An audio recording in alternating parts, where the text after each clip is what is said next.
Welcome to Presha law tutorial. Hello learners, कैसे हैं आप? आई होप आप अच्छे होंगे और अपनी स्टडी कर रहे होंगे। Lecture series legal ethics and court craft में हम लिमिटेशन एक्ट पढ़ रहे हैं, जिसमें लास्ट में हमने सेक्शन 18 एंड सेक्शन 19 को कंप्लीट किया था और आज हम सेक्शन 25 जिसमें लॉ ऑफ प्रिस्क्रिप्शन और सेक्शन 27 जिसमें हम एडवर्स पोजीशन को, इन दोनों टॉपिक्स को आज कवर करेंगे। फर्स्ट आता है section 25 law of prescription. Law of prescription legal principal को रेफ़र करता है जिसके अनुसार टाइम बीतने मतलब समय निकलने के साथ राइट्स बन सकते हैं या एक्सटिंग्विश मतलब ख़त्म हो सकते हैं, खासकर in a relation of to the property मतलब प्रॉपर्टी के रिलेटेड जो भी मैटर्स होते हैं उसके अंदर।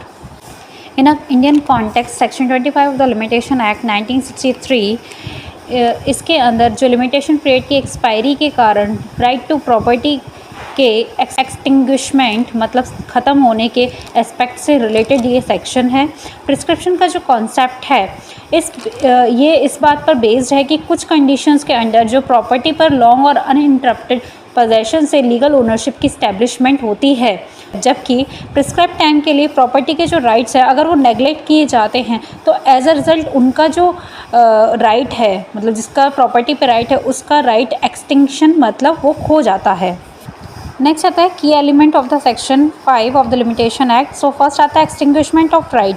यदि किसी पर्सन को किसी प्रॉपर्टी चाहे मूवेबल और इमूवेबल के पोजेशन के लिए स्यूट फाइल करने का अधिकार है, लेकिन वह प्रिस्क्राइब लिमिटेशन पीरियड के अंडर स्यूट नहीं लाता है तो प्रॉपर्टी पर उसका जो राइट है या अधिकार है वो ख़त्म हो जाता है, एक्सटिंग्विश हो जाता है।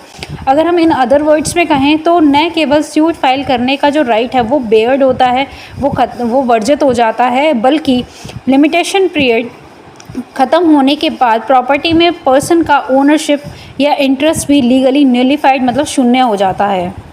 देन नेक्स्ट पॉइंट आता है इसमें एप्लीकेबल टू प्रॉपर्टी क्लेम्स। यह सेक्शन मेनली प्रॉपर्टी क्लेम्स पे में अप्लाई होता है, विशेष रूप से एडवर्स पोजेशन के रिलेशन में या जब कोई पर्सन प्रॉपर्टी पर लॉन्ग टर्म तक पोजेशन करने के बाद ओनरशिप का दावा कर रहा हो।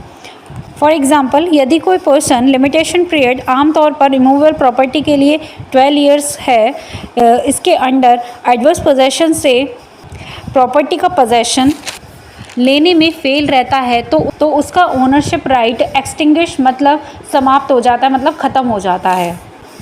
देन नेक्स्ट आता है एडवर्स पोजेशन। एडवर्स पोजेशन के प्रिंसिपल के अंडर यदि कोई व्यक्ति ओपनली तरीके से कंटिन्यूस और विदाउट परमिशन के एक स्पेसिफिक पीरियड जो कि लिमिटेशन एक्ट में प्रिस्क्राइब है उसके लिए प्रॉपर्टी पर पोजेशन करता है तो उस प्रॉपर्टी को रिक्लेम करने का ओरिजिनल ओनर का राइट ख़त्म हो जाता है। मतलब जैसे 12 ईयर्स का प्रिस्क्राइब पीरियड अगर दे रखा है तो अगर उस बीच में अगर जो ओरिजिनल ओनरशिप है जो ओरिजिनल ओनर है वो क्लेम नहीं करता है अपनी प्रॉपर्टी पे तो उसका राइट ख़त्म हो जाता है और पोजेसर ओनरशिप ले लेता है। देन नेक्स्ट आता है इसमें इलस्ट्रेशन। यदि किसी पर्सन की लैंड पर बिना मतलब विदाउट परमिशन किसी और ने पोजेशन कर लिया है और राइटफुल ओनर 12 ईयर के अंडर पोजेशन वापस पाने के लिए स्यूट फाइल नहीं करता है तो वह एडवर्स पोजेसर को लैंड का लीगल ओनरशिप मिल जाता है। लिमिटेशन पीरियड के अंदर एक्ट करने में उनकी जो फेलियर के कारण ओरिजिनल ओनर का लैंड को रिक्लेम करने का जो राइट है लॉ द्वारा वो ख़त्म हो जाता है मतलब एक्सटिंग्विश हो जाता है। देन नेक्स्ट आता है लीगल प्रिस्क्रिप्शन। लीगल प्रिस्क्रिप्शन के दो टाइप्स होते हैं, पहला है एक्यूसिटिव प्रिस्क्रिप्शन एंड नेक्स्ट है इसमें एक्सटिंक्टिव प्रिस्क्रिप्शन। फर्स्ट आता है इसमें एक्यूसिटिव प्रिस्क्रिप्शन। इसमें कोई person long and uninterrupted period जो कि लिमिटेशन पीरियड में प्रिस्क्राइब किया गया है उसके लिए प्रॉपर्टी पर पोजेशन करके उस पर राइट ले सकता है। इससे एडवर्स पोजेशन कहा जाता है। मतलब कि अगर 12 ईयर्स का प्रिस्क्राइब टाइम लिमिटेशन टाइम दे रखा है, अगर उस बीच में अगर कोई ओरिजिनल ओनर है और वो अपना राइट नहीं लेता है, उस प्रॉपर्टी पे रिक्लेम नहीं करता है तो जो पोजेसर है उसके पास उस प्रॉपर्टी का राइट चला जाता है, ओनरशिप राइट चला जाता है।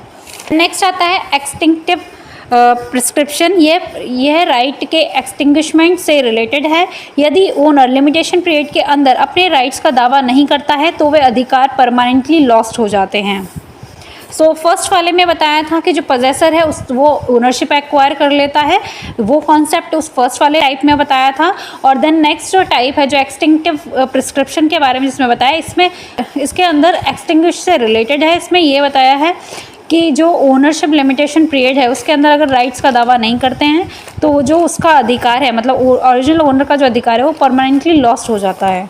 देन नेक्स्ट आता है objectives of the prescription. Law of prescription property के ओनरशिप और यूज़ में स्टेबिलिटी और सर्टेनिटी को बढ़ावा देता है। यह प्रॉपर्टी के राइट्स की नेग्लिजेंट को डिस्करेज करता है और उन लोगों को रिवार्ड देता है जो लॉन्ग पीरियड में प्रॉपर्टी का इफ़ेक्टिवली तरीके से यूटिलाइज़ करते हैं। ये स्टेल क्लेम्स, मतलब जो भी पुराने क्लेम्स हैं उसको रोकने के लिए एक मैकेनिज़्म के रूप में भी काम करता है और ये इंश्योर करता है कि ओनरशिप या पोजेशन पर डिस्प्यूट रीजनेबल टाइम फ्रेम के अंदर उठाए और सेटल किए जाएं, जिससे लैंड और प्रॉपर्टी पर लीगल अनसर्टेनिटी और कन्फ्लिक्ट से बचा जा सके। देन नेक्स्ट आता है की टेक अवे, मतलब इसके की पॉइंट्स जो सेक्शन 25 है। तो सेक्शन 25 प्रॉपर्टी पर पोजेशन करने का क्लेम की लिमिटेशन पीरियड ख़त्म होने पर राइट्स के एक्सटिंग्विश, मतलब जब राइट्स ख़त्म हो जाते हैं, खो जाते हैं, उसके प्रिंसिपल को कोडिफाइड करता है। और लॉ ऑफ प्रिस्क्रिप्शन इस बात को सपोर्ट करता है कि प्रॉपर्टी पर लीगल राइट टाइम के साथ एक्ट करने में फेलियर या कंटिन्यू पोजेशन के थ्रू खो सकते हैं राइट या फिर मिल सकते हैं। इस सेक्शन के अंडर लिमिटेशन पीरियड एक टाइम बाउंड लीगल रेमेडी के रूप में एक्ट करती है जो प्रॉपर्टी के राइट्स के इफ़ेक्टिव यूज़ को प्रमोट करती है और प्रॉपर्टी के डिस्प्यूट्स का क्लियर रिजोल्यूशन देती है। In a summary of a section 25, so limitation act section 25 legal doctrine define करता है कि इन एक्टिविटी की एक सर्टेन पीरियड के बाद प्रॉपर्टी पर ओनरशिप या पोजेशन का दावा करने का जो राइट है वो ख़त्म हो जाता है। देन नेक्स्ट आता है सेक्शन 27 जिसमें हम एडवर्स पोजेशन के बारे में पढ़ेंगे। सो लिमिटेशन एक्ट की section 27 principle of adverse possession से डील करता है जो किसी पर्सन को सर्टेन पीरियड तक प्रॉपर्टी पर पोजेशन करने के बाद उस पर लीगल ओनरशिप को अलाउ करता है, भले ही वह उसका राइटफुल ओनर न हो। यह सेक्शन इमूवेबल प्रॉपर्टी पर पोजेशन वापस पाने की लिमिटेशन पीरियड ख़त्म होने के बाद ओरिजिनल ओनर के अधिकार को ख़त्म कर देता है। एंड नेक्स्ट इसमें आता है टेक्स्ट। इसके अंदर बताया कि किसी पर्सन को किसी प्रॉपर्टी पर पोजेशन के लिए सूट चलाने के लिए लिमिटेड टाइम के डिटर्मिनेशन पर ऐसी प्रॉपर्टी पर उसका राइट समाप्त हो जाता है, मतलब ख़त्म हो जाएगा। देन उसके बाद आता है limitation period of the adverse possession. Removal property के लिए पोजेशन की रिकवरी के लिए सूट फाइल करने की लिमिटेशन पीरियड आमतौर पर 12 ईयर्स होती है।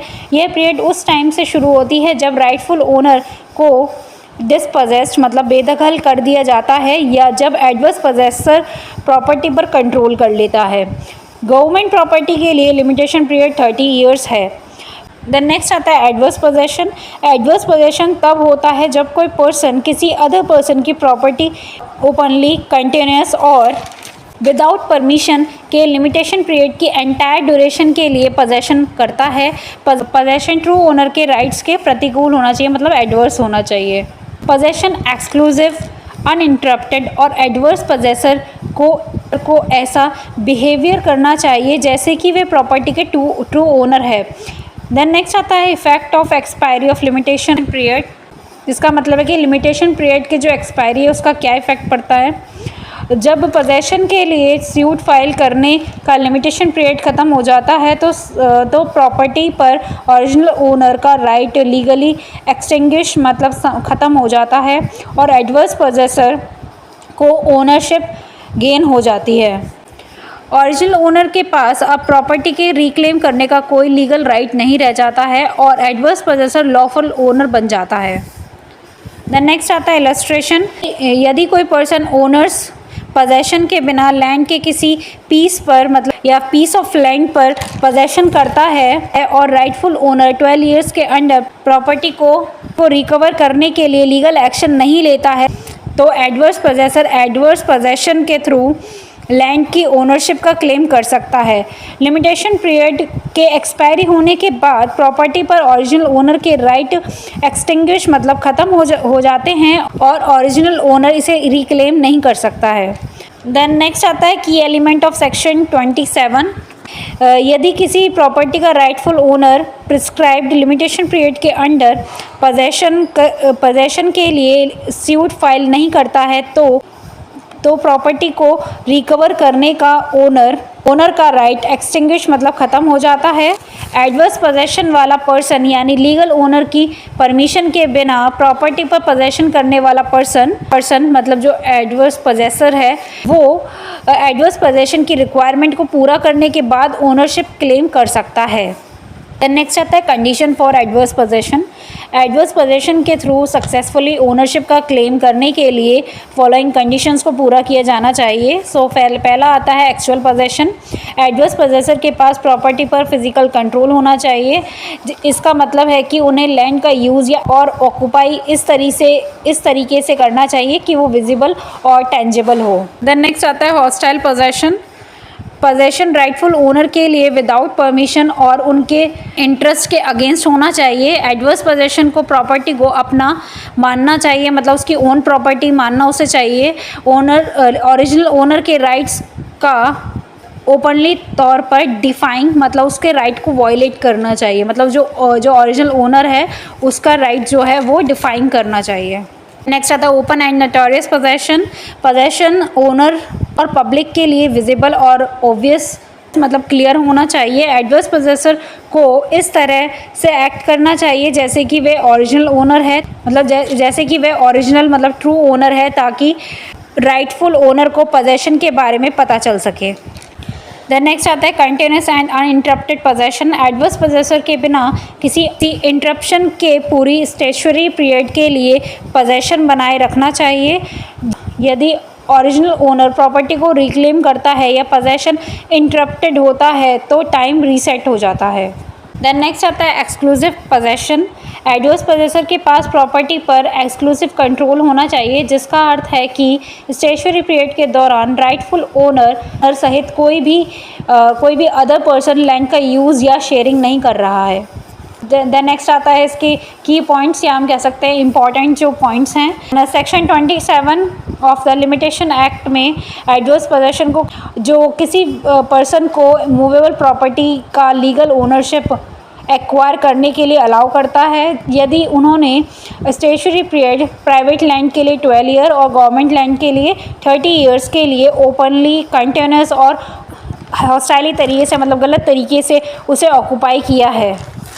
एक बार स्टेचुरी पीरियड ख़त्म हो जाने पर प्रॉपर्टी को रिक्लेम करने के ओरिजिनल ओनर के राइट ख़त्म हो जाते हैं। एडवर्स पोजीशन इस आइडिया पर बेस्ड है कि लॉ को उस पर्सन को रिवार्ड देना चाहिए जो प्रॉपर्टी के लिए एक्टिवली उसे यूज़ करता है और जो उस प्रॉपर्टी को नेगलेक्ट करता है उसको पनिशमेंट करना चाहिए मतलब पीनलाइज करना चाहिए। तो इस तरीके का ये कॉन्सेप्ट है। इस डॉक्ट्राइन में प्रॉपर्टी के राइट्स को एक्टिवली असर्शन मतलब एक्टिवली जो दावा करते हैं उसको इम्पोर्टेंस देता है और राइटफुल ओनर के इंटरफेरेंस के बिना लॉन्ग स्टैंडिंग पोजेशन के लिए लीगल रेमेडी के रूप में एक्ट करता है। आज हमने section 25 law of prescription and section 27 adverse position in दोनों कॉन्सेप्ट को कंप्लीट किया है। देन नेक्स्ट वीडियो में हम सेक्शन 29 सेविंग क्लॉज को पढ़ेंगे। सो तब तक के लिए thank you for watching my videos. For more videos, watch, study, like and subscribe my channel.